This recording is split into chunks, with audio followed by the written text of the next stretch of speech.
process of reconciliation with successful living. I've done 3 presentations, and hopefully you'll have a chance to check them out. One is called The Time Paradox. Some tips on helping you not lose track of time. We'll also talk about in the second installment, career stallers, things that you want to avoid in order to make sure that you have a successful career.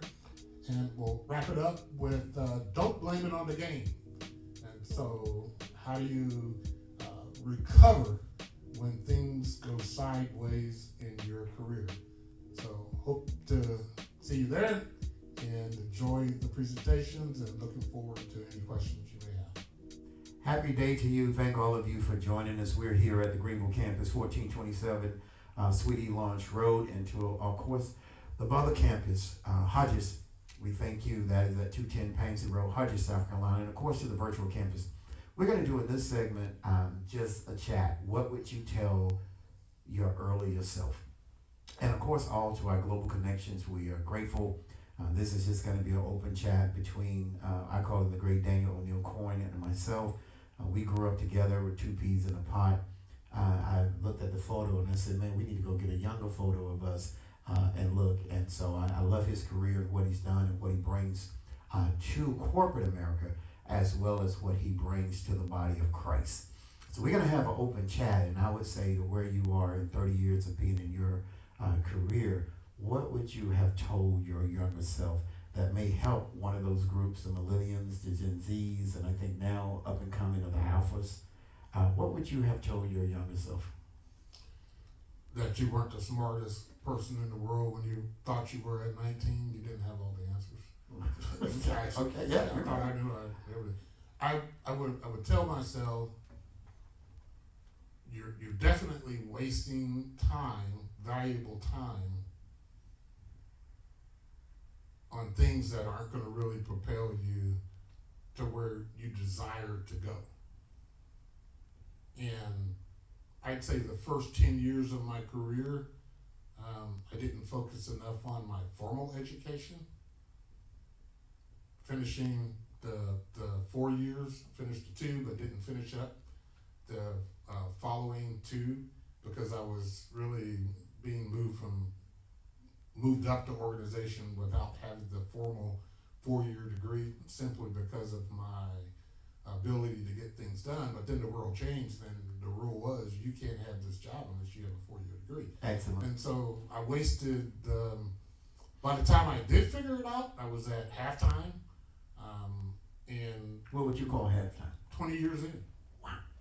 Okay. So yeah, because you say about 40. Yeah, because when you have to work and go to school at night, and it takes you a little longer. Yes. And trust me, your 18, 19, 20-year-old mind works a lot faster than your mind at 35, 36, 37 with a lot of other things going on in your brain and a lot of other responsibilities. So I wasted time in those earlier years that had I covered off on that, I would have probably started at a different place. Okay. In the first quarter.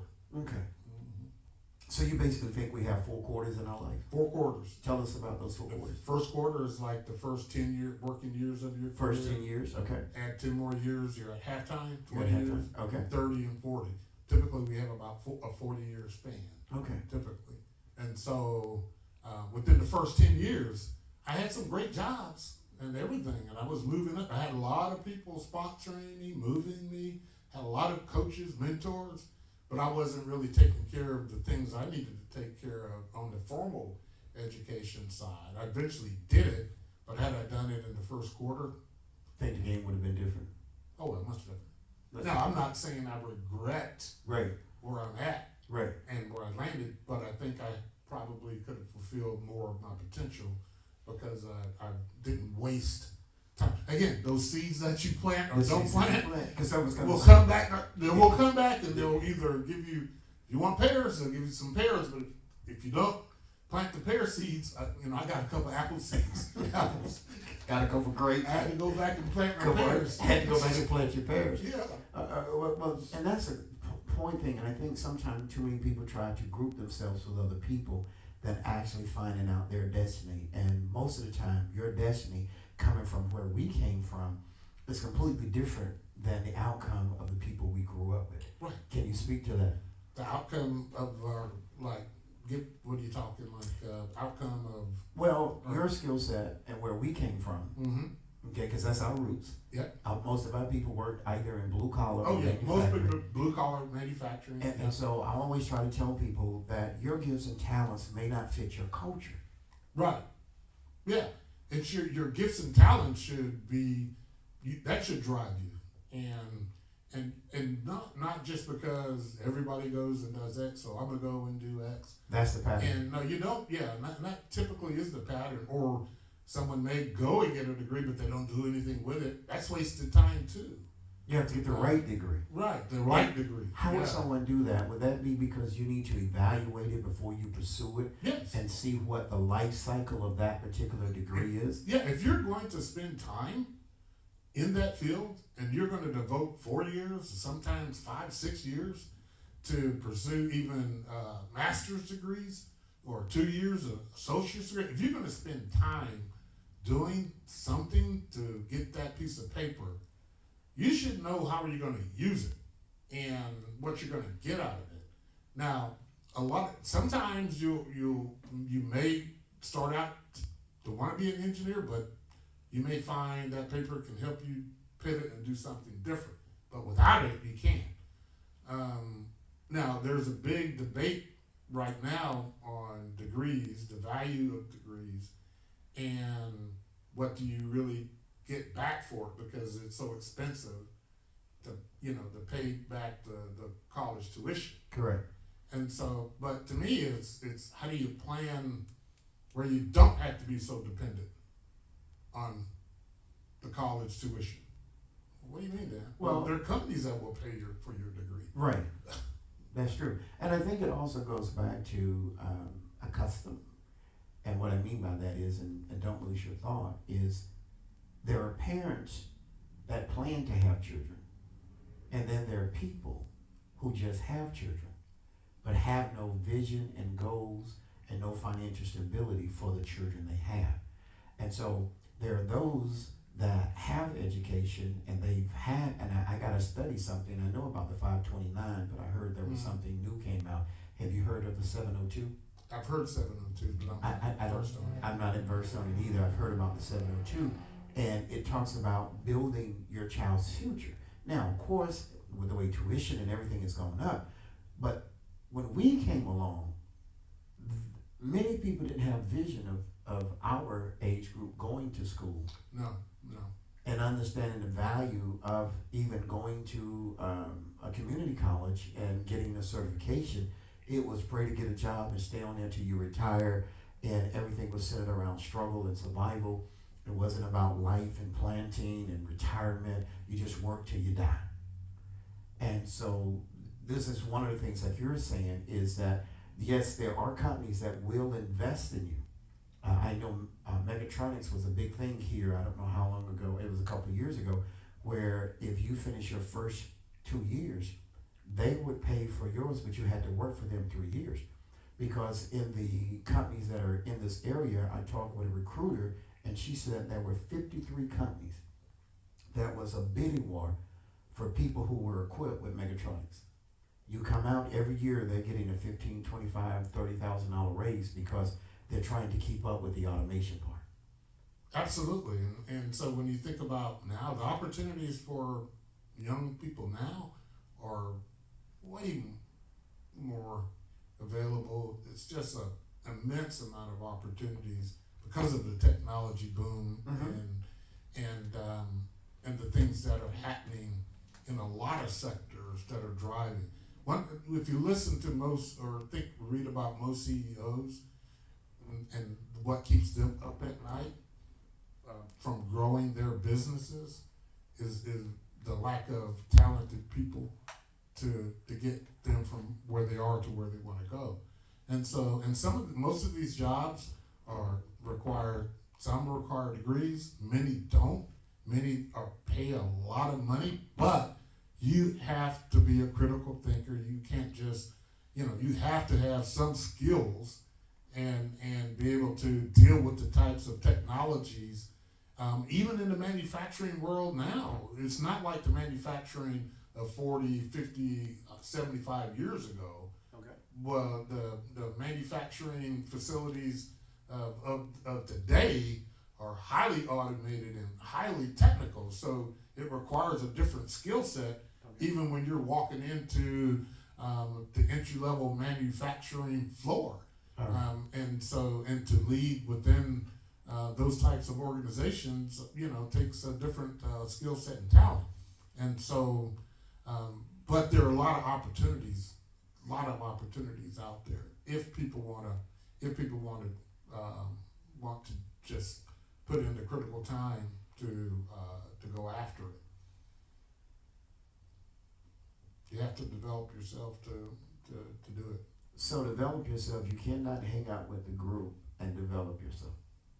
No, because they won't be able to teach you what you need to move forward. To move forward, and that's why having a good mentor is important. Because it could be the people that are surrounding you, even it could be your parents may not have the experience or knowledge to give you the advice from a career perspective. Every parent, for the most part, wants their child or their children to do better, the next generation do better than we did, and the next year. That's just the cycle that hopefully every family is on. But oftentimes that may mean the generation coming up needs a different level of expertise guiding them along the way. Because just to want something for your child, but not having the skill set to help nurture them there, that's if you're wise enough, then you say, maybe I need to pair them up with a mentor. And sometimes that's why these big brothers, big sisters programs, these mentorship programs that are out there. How do you think exposure, because let's say if a parent or grandparent is limited, one of the things that my grandmother did with us when we were coming along is she gave us exposure. She would chart buses. Yes. We be little kids looking in the window, fingerprints all on the window, but we went to a new city. You remember we went to New York? Yes. They took us to New York, took us to New Haven, Connecticut. Yes. We chartered buses. She bought us a bus. Exposure is critical. Taught us what we needed to do, how to act when you go into a restaurant. Just don't go in there any kind of way. You go in, you order, you get your food, and you act civilized. Those kind of things start when you're young. Yes. And Dr. Campbell did a great job of raising many of us. And remember we went to Louisiana, we'd never heard of homing. Yep.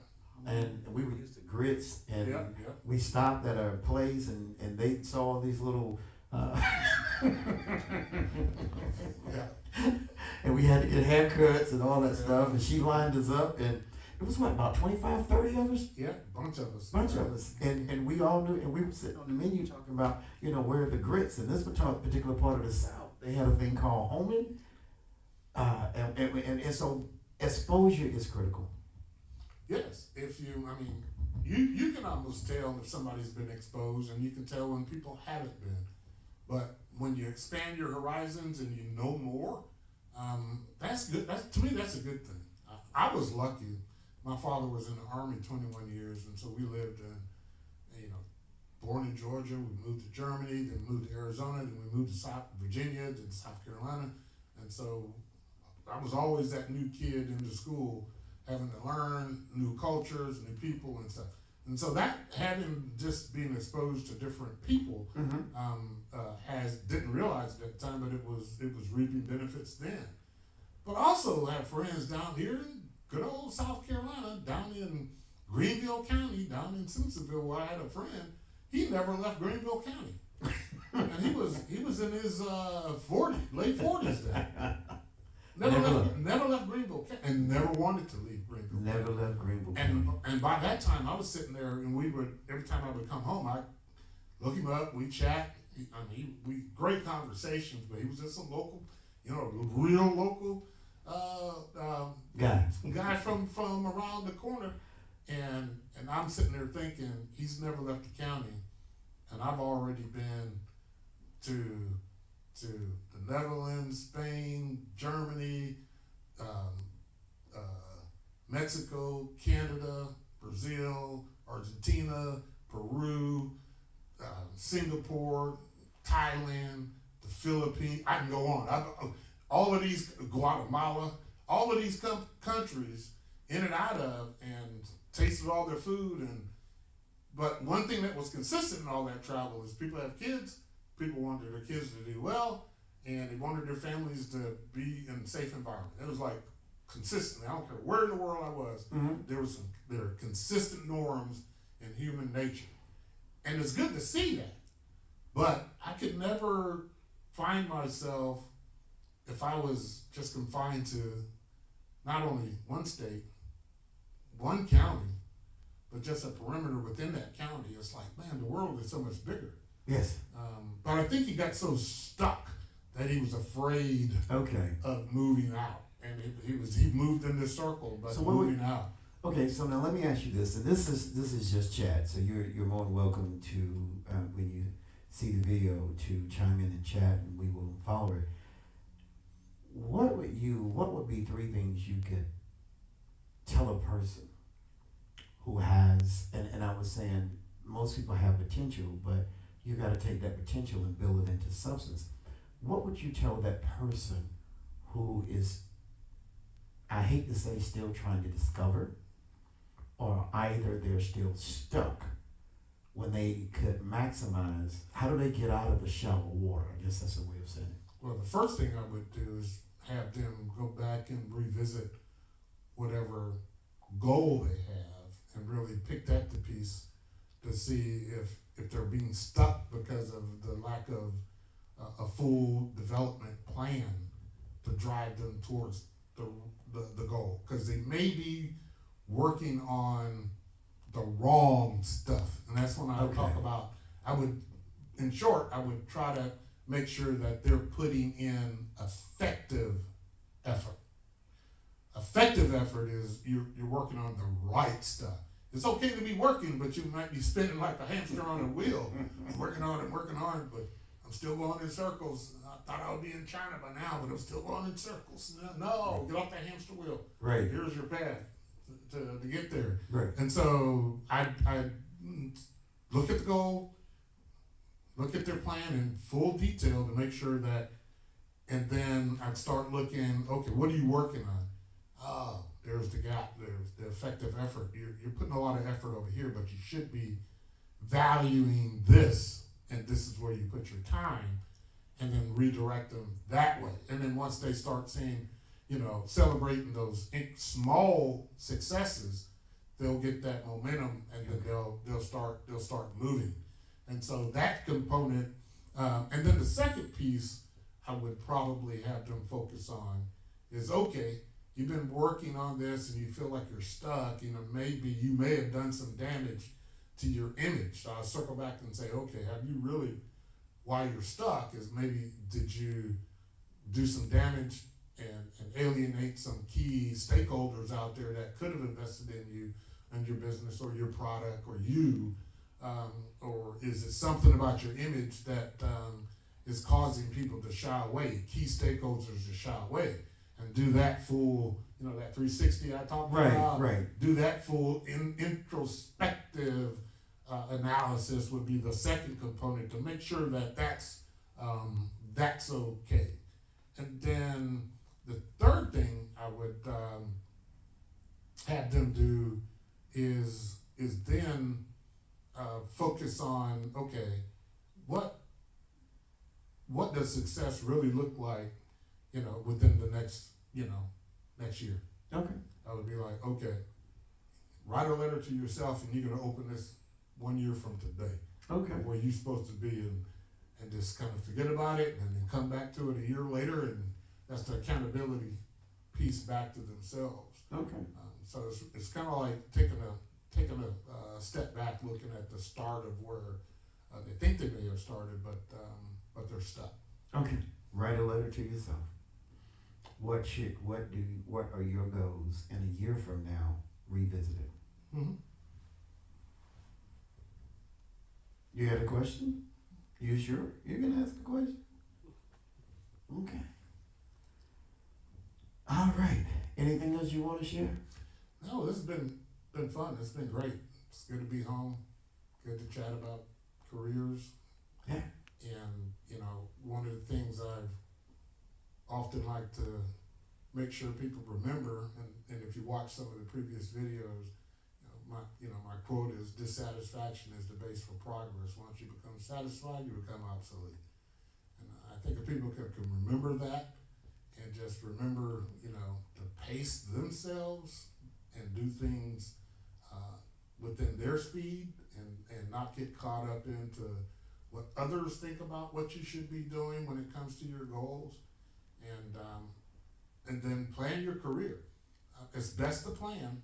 I don't believe in there's a philosophy out there about unplanned careers. There literally is, a counter side to my arguments around planning a career. There is work out there about unplanned careers, and it's like the how this guy says it's like putting it out there in the universe and letting things happen and just flowing to where things happen.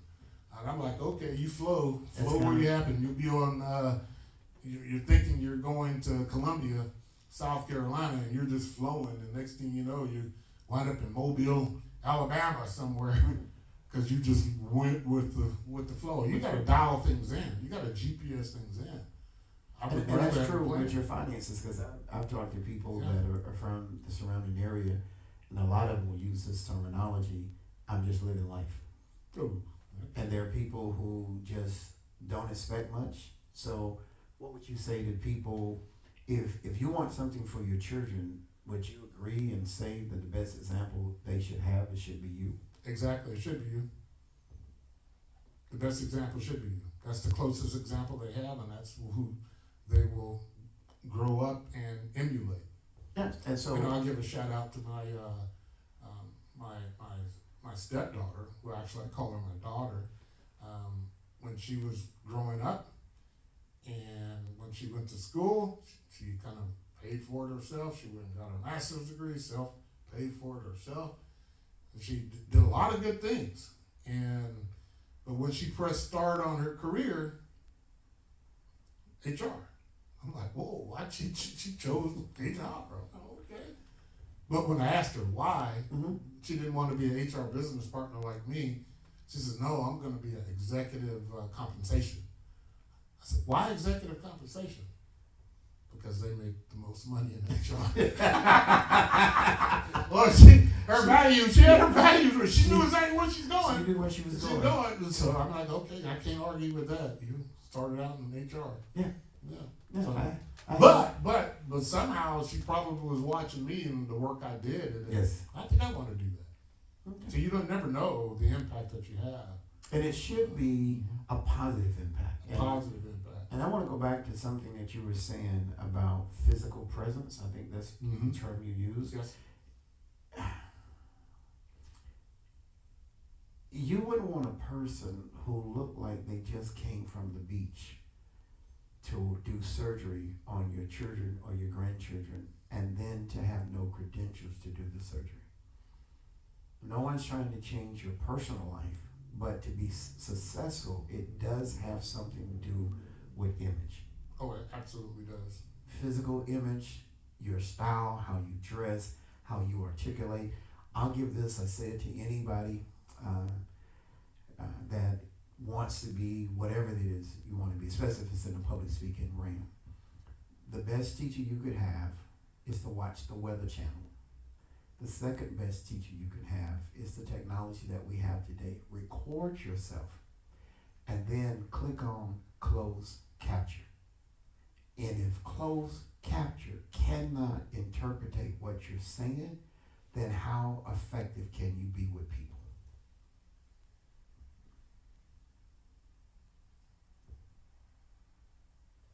What else you got? Well, the thing, one other thing I believe is people to remember the power of PI, the performance, image, exposure, and those three components. and understanding that there are rules to the game, and you got to be able to understand those rules in order to be successful. And don't do like me and wear MC Hammer pants to an interview and expect to get the job. You know, your image is important. Your image is important. Your image is important, and the higher you go in the organization, the image becomes even more important. And most, when you look at politicians, whether you like them or hate them, most of them are polished. Yes. Because they have an image to withhold for their state Mm-hmm. or even the whole country. And so sometimes I used to say it's really images like being presidential. There's certain leaders that, or if you look at certain CEOs, they have this executive presence about them. Actually, most executives like that, they go to charm school. They go get taught on how to stand and deliver. Actually, that was one of the courses they took us through called Stand and Deliver. How do you stand and deliver news, tough news, in a crisis moment? And, you know, I mean, how do you have a conversation and it's fluid? I mean, so there are all of these things, the physical presence, how you articulate your, from a communications perspective, the use of body language, the use of the tone of your voice, all of those things come into play when we talk about executive presence. And you know it when you see some people come in the room, they don't even have to say a word, you just notice them. It's like, wow, who's that? That's that it's one of that some people call it the it factor. The it factor. But it's the presence, how the confidence, it's not being like, oh, it's all about me. It's just it's people that have confidence in their abilities, and it shows. And people tend to, within the first 7 seconds, yes, they're going to either like you or not like you. They're yes. going to trust you or not. And so immediately people are sizing you up.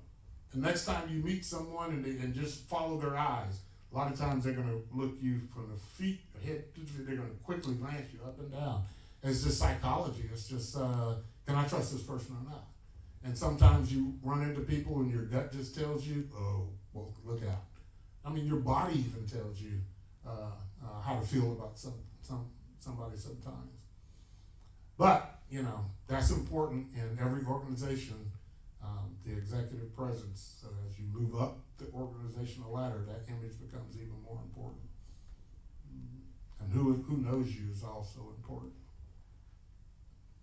Create the circle. Anything else? I said, no, that's great. It's been fun. It has been great. I thank all of you who have chimed in, liked, shared, and post. Please have discussions. Please comment so we can, and we will do this again.